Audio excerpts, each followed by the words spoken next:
Join Sid for this edition of It's Supernatural. My guest today, Deborah Shambora. Mon invitée aujourd'hui, Deborah Shambora, a été chargée par un cheval de 600 kilos qui a brisé son corps. Et elle a eu une rencontre avec Dieu. Et quand elle est revenue à elle, elle a eu une vision surnaturelle. Et elle peut voir dans le monde invisible. Mais avant d'en arriver là, j'ai une question pour vous. Selon le Nouveau Testament, il y avait 3000 Juifs qui ont connu Jésus littéralement dans quelques paragraphes. Qu'ont fait ces 3000 Juifs? Il n'y avait pas d'église, pas de clocher, pas d'école du dimanche, aucune congrégation, rien. Ce qu'ils ont fait, c'est qu'ils avaient des congrégations de maisons. Maintenant, ils ne savaient pas grand-chose, ils n'avaient même pas le Nouveau Testament pour les aider. Ils avaient juste l'Ancien Testament. Mais ce qu'ils avaient était l'intimité avec Dieu. Ce qu'ils avaient était le mishposha. C'est un mot hébreu pour le mot famille. Mais ils savaient avoir une famille élargie. Et ils savaient que Jésus était réel. Et ils savaient comment avoir de l'intimité les uns avec les autres. Et l'intimité avec Dieu. Et je crois que nous revenons encore à cette époque. Qu'est-ce que ça va impliquer? Ça va impliquer une effusion de l'Esprit de Dieu où les gens vont connaître l'intimité avec Dieu et le système que nous avons aujourd'hui, que nous appelons Église. C'est le meilleur que nous ayons eu, et Dieu l'utilise. Mais avez-vous déjà pensé qu'il doit y avoir quelque chose de plus? Je crois qu'avant que le Messie ne revienne, nous devons avoir le même ingrédient que la première Église avait, et même plus grand. Déborah, nous allons découvrir la chose la plus étonnante dans votre vie. Mais vous êtes impliqué dans une congrégation de maisons. Comment est-ce? What is that like? Oui, c'est un endroit où nous pouvons grandir avec le Seigneur. C'est un endroit où nous pouvons être en famille. C'est un endroit où le Seigneur parle à chacun de nous individuellement plutôt que de parler à travers un pasteur. Et comme nous nous réunissons, nous avons tous un morceau de ce que j'appelle le casse-tête. Quand nous obtenons le puzzle ensemble, Dieu a parlé de quelque chose qui nous dirige, nous guide, nous révèle quelque chose. Et on passe à la chose suivante. Et n'est-ce pas excitant quand vous voyez une parfaite tapisserie? C'est imprévu, mais pourtant l'Esprit de Dieu planifie cette rencontre. Je crois que l'Esprit de Dieu a même prévu que vous regardiez cela. Je crois que l'Esprit de Dieu a même prévu que vous obteniez ce kit, un nouvel homme. Et vous courez pour le prochain, pour le plus grand, et peut-être le dernier mouvement de l'Esprit de Dieu sur la planète Terre. Et puis viendra le Messie. On va découvrir ce spectacle surnaturel que Déborah a donné. Ne partez pas. Was given. Don't go away. We'll be right back to It's Supernatural. Les rites et les formes ne doivent jamais, écoutez-moi bien, ne doivent jamais dépasser la raison pour laquelle ils ont été donnés. Si les rites et les formes dépassent en valeur, en puissance et en force la raison pour laquelle ils ont été donnés, nous tombons dans la religiosité. We now return to It's Supernatural. Hello. Bonjour, Citrotte ici. Que se passe-t-il lorsqu'un cheval de 600 kilos vous charge, vous piétine sans arrêt? Numéro 1, beaucoup de vos organes sont broyés et les os sont broyés. Deborah Shambora, c'est arrivé si vite que vous ne pouviez même pas penser à ce sujet. Que se passait-il à l'intérieur de vous quand vous avez vu le cheval qui vous chargeait et a commencé à vous piétiner? Bien, heureusement, je faisais face à l'autre direction. Il m'a frappé par derrière. Ah, vous avez été aveuglé. Tout d'un coup, j'ai ressenti comme si vous aviez été frappé par un camion. C'était juste un impact incroyable et c'est tout ce que j'ai vraiment ressenti. Mais ce que je trouve fascinant, c'est qu'une fois qu'elle est revenue à la raison, elle était enfermée dans une paix surnaturelle. Expliquez cela. In supernatural peace, explain that. Je ne sais pas si vous pouvez expliquer la paix surnaturelle, mais j'avais l'impression de reposer dans la main de Dieu, qu'il m'avait complètement couverte et j'avais des chants de louange, j'avais des chansons juste adorées, des chansons qui traversaient ma tête et qui me donnaient un sentiment de complète paix. Et je savais que j'avais mal, mais la douleur n'était pas le problème. Le problème était que cette paix était si écrasante. Mais vous avez compris que vous avez été grièvement blessé. Alors vous l'avez dit à votre fille. Daughter to Call an what? ambulance. And then what happened? Je lui ai dit d'appeler l'ambulance. Et puis, qu'est-ce qui est arrivé? Et puis l'ambulance est venue, et j'étais tellement en paix, et donc à cet endroit avec le Seigneur, qu'ils n'ont même pas pensé que j'étais blessé. Alors ils m'ont mis dans l'ambulance, ils m'ont emmené à l'hôpital, et m'ont gardé aux urgences pendant environ 7 ou 8 heures. Et ils pensaient que je n'étais pas blessé, et ils allaient me renvoyer à la maison. Et puis ils ont récupéré les résultats des tests, et ils ont réalisé que j'étais vraiment blessé. Ils m'ont mis au niveau 1 des traumatismes, et ils ont dit que j'avais besoin d'aller dans un autre hôpital, mais je n'étais pas assez bien pour aller dans un autre hôpital. Alors ils ont dû me garder là. Donc je suis passé aux soins intensifs ce jour-là, ce soir-là même. Mais ils pensaient que j'étais bien, parce que la paix de Dieu était palpable autour de moi. C'était si épais que j'avais juste une sorte de rire. J'avais mal, mais pas dans la mesure où j'aurais dû l'avoir. En fin de compte, qu'est-ce que vous aviez? Le cheval avait écrasé toutes mes côtes du côté gauche, et puis il a écrasé ma rate, mon foie, mon rein, une partie de mon œsophage, et je pense que c'est tout. Et puis quand il m'a frappé avec une telle force, j'ai touché le sol et j'ai senti que cela avait rompu les cornées de mes 2 yeux. C'était un gâchis, vous étiez morte. Réellement. Parlez-moi de cette expérience. Eh bien, j'étais aux soins intensifs ce soir-là. Et tout d'un coup, je suppose que je dormais et je me suis en quelque sorte réveillé. Et j'ai réalisé que les médecins et les infirmières étaient tout autour de moi. Et c'était un grand tourbillon d'activités qui circulait.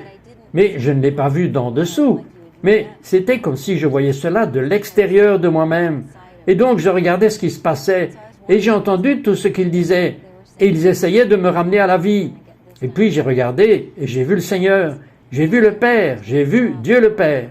Et je l'ai regardé et j'ai dit « Ah, je vais mourir !» Et c'était un peu comme une révélation. Tout d'un coup, vous pensez « Cela ne semble pas juste. Je pense que je vais mourir. » Et je n'étais pas prête à mourir. Maintenant, il ne m'a pas répondu quand j'ai dit ça. Mais je n'étais pas prête à mourir. Alors j'ai dit que je n'étais pas prête à partir parce que j'avais une fille et ma fille est très importante pour moi et je l'ai élevée par moi-même. Et j'aimerais vraiment rester et finir de l'élever. Et je ne pense pas qu'il y ait quelqu'un d'autre qui puisse faire un meilleur travail que moi. Vous êtes un vrai négociateur, non? Oui, j'étais dans le temps. Et donc, tout d'un coup, le Seigneur a parlé. Il a dit, ta fille était à moi avant d'être à toi.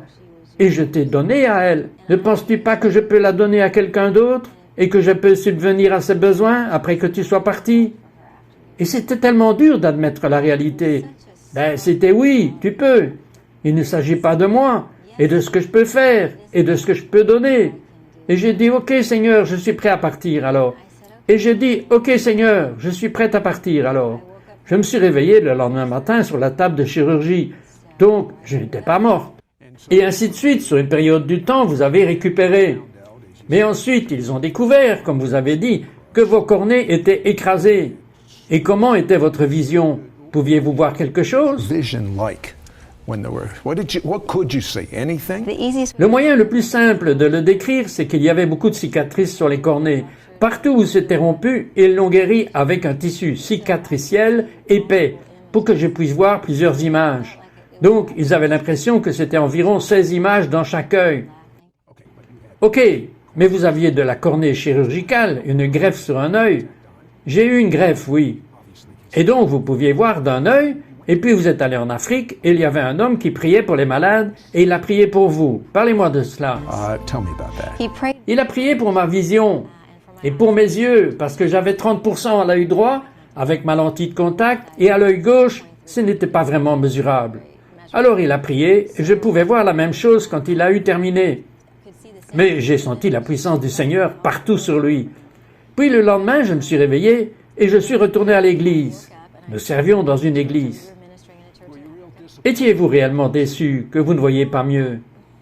Vous savez, je pensais que ça pourrait arriver, mais je n'étais pas vraiment déçu.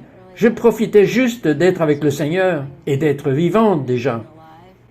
Ok, donc vous êtes allé à l'église. Alors je suis allé à l'église, et quand je marchais dans l'église, tout d'un coup j'ai commencé à voir dans le royaume des esprits. Et j'ai vu tout ce qui se passait avec les anges et avec le démoniaque, et ce que les anges faisaient et comment ils étaient en mouvement. Donc vous avez eu une vision, mais d'un autre type. Vous aviez la vision dans le monde invisible. Ne partez pas, nous revenons tout de suite. We'll be right back to It's Supernatural. Mais l'humanité ne connaît pas le chemin de la paix. Ils ne connaissent pas la voie de la joie et nous avons la moitié de la population mondiale qui est illettrée. Bien des gens qui crèvent littéralement de faim et toutes sortes de saletés et de conditions sordides dans la moitié du monde, au moins. We now return to It's Supernatural. Hello. Bonjour, Citrotte ici avec Déborah Chambora. Et Déborah a été piétinée, écrasée par un cheval de 600 kilos, et sur une période de temps, elle a récupéré, sauf pour sa vision. Elle avait les 2 cornées écrasées. Elle a été opérée d'un œil, remplacement de la cornée, on lui a mis de lentilles de contact, et elle peut voir assez bien d'un œil. Et il y a un homme qui prie pour les malades. Il prie pour elle, rien ne s'est passé. Elle est juste reconnaissante à Dieu qu'elle est vivante, mais elle ne peut toujours pas voir mieux. Elle va à l'église le lendemain matin. Et dites-moi ce que vous avez vu avec vos yeux, Déborah. What you saw with your eyes, Deborah. J'ai vu beaucoup d'activités angéliques. J'ai vu des anges entrer dans différents lieux, faire différentes activités, monter et descendre les allées, monter vers les personnes et faire certaines choses. Et puis j'ai vu le royaume démoniaque. Et j'ai regardé pour voir ce qui arrivait. Et cela a duré environ 2h30. 2h30, je veux dire, en fait, c'est comme si le voile était enlevé et que vous pouviez voir ce qui se passait dans l'invisible. C'était comme aller dans un film. Vous pouviez juste voir tous les événements. Alors bien sûr, j'étais un peu contrarié. J'ai pensé, qu'est-ce que c'est? Et j'ai réalisé que c'était juste un cadeau du Seigneur. Qu'au lieu d'avoir une vision naturelle, le Seigneur m'a dit non, tu peux attendre pour cela. Et je crois toujours en une guérison de la vision naturelle. Mais le Seigneur m'a dit, maintenant je vais te donner une vision claire dans l'esprit. Ok, alors vous quittez l'église après ces 2h30 avec les écailles spirituelles qui se sont détachées de vos yeux. Et cela a-t-il continué quand vous avez quitté le bâtiment? Oui, ça a continué. Parlez-moi de cela.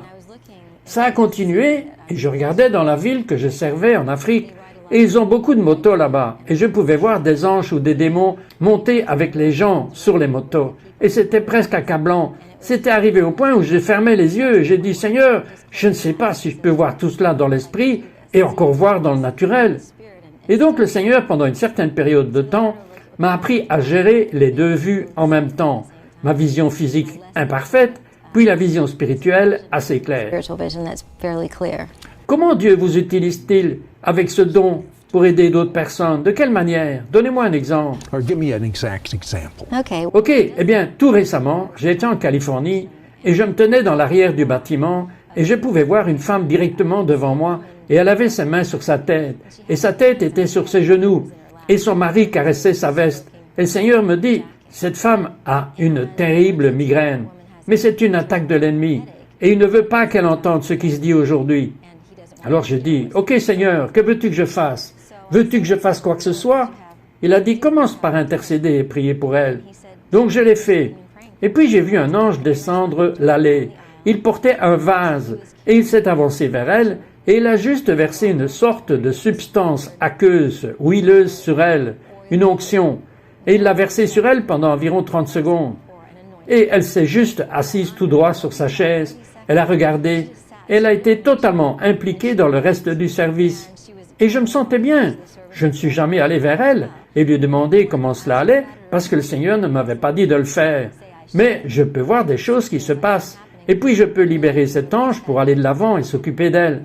You told me that Vous m'avez dit que si vous vous appuyez sur Dieu, vous pouvez voir le cœur de quelqu'un et souvent trouver la racine de l'esprit d'infirmité qui retient cette personne. Que voyez-vous vraiment? hold on to that person. Yes. What do you really see? Bien, j'ai vu un cœur qui avait une grosse entaille, comme si il était totalement blessé. Mais cette blessure était ouverte et n'était pas guérie. J'ai vu où les gens mettent des pansements sur leur cœur, tout seuls, en essayant de se guérir par eux-mêmes. Et j'ai vu des cœurs qui sont totalement noircis, juste à cause du péché ou de l'oppression de l'ennemi. Donc j'ai vu toutes sortes de cœurs différents. And the oppression of the enemy. So I've seen all different kinds of hearts. Vous pensez que c'est quelque chose, mais elle est assise dans une congrégation et un homme est assis à côté d'elle. Il n'était pas censé être là. Puis il vous raconte quelque chose. Qu'est-ce qu'il vous a dit? Tells you something. What did he tell you? Eh bien, j'étais vraiment occupé parce que j'étais prête à servir et je devais monter sur la scène et donc je ne faisais pas trop attention à ce gentleman. Mais il m'a regardé et il a dit « Vous pouvez aller n'importe où dans le ciel que vous voulez. » Et je l'ai en quelque sorte un peu ignoré. J'ai dit merci et j'ai continué à faire ce que j'étais en train de faire, préparer ma prise de parole. Et puis, juste avant que je me lève, il m'a répété, il m'a regardé droit dans les yeux et il a dit « N'importe où dans le paradis, où vous voulez aller, vous pouvez y aller à n'importe quel moment. » Et j'ai dit « Ok ». Et j'ai senti qu'il était un ange qui avait pris une forme humaine pour ce moment-là. Alors j'ai attrapé ma fille et j'ai dit « Prends vite une photo de moi et de cette personne. » Puis après le service, j'ai fait le tour et j'ai essayé de trouver ce monsieur. Il était introuvable. Vous croyez que c'était un ange? Oui.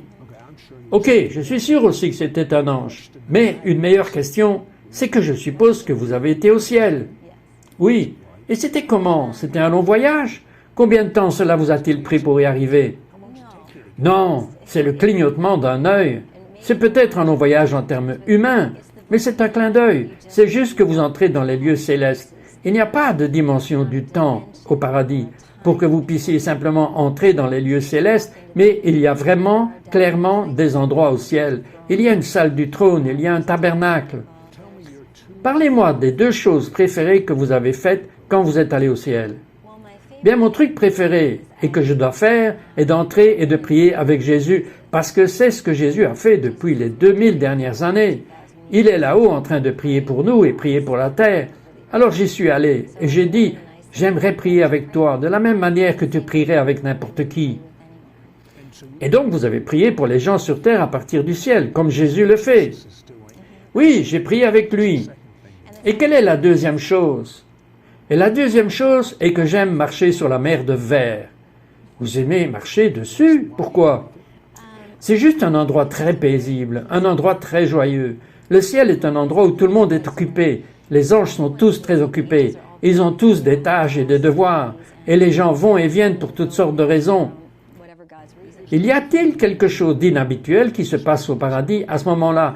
Ça ressemble à des choses qui s'accélèrent. Definitely the time frame. Certainement, le délai s'accélère et certainement plus de choses sont révélées maintenant qu'elles ne l'ont jamais été révélées dans le passé.